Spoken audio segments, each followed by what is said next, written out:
navigating in Excel.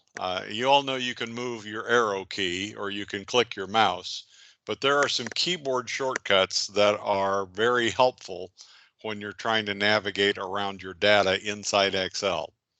To go to the end of a column or the end of a row, you simply hit the end key and then the arrow key in the direction that you're looking for. That will go to the last column that has data, unless there is data after that column that's separated by a space. So it'll go to the last continuous data in a column or a row.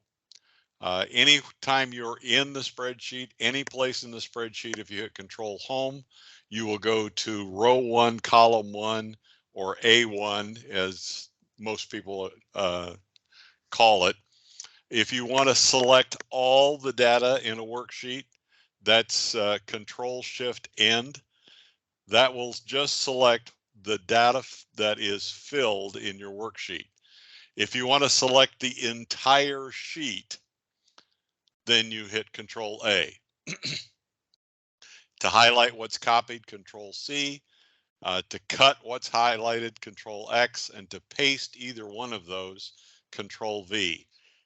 Control X to cut. That means it's going to remove what you have highlighted and place it where you paste it. Paste, Control V.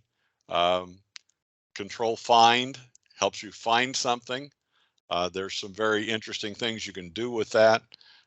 Control H finds and replaces. You tell it what to find and what to replace it with. Those are all handy tools, particularly when you're dealing with large spreadsheets and you want to make a correction in everything. Control Preprints, Control S saves.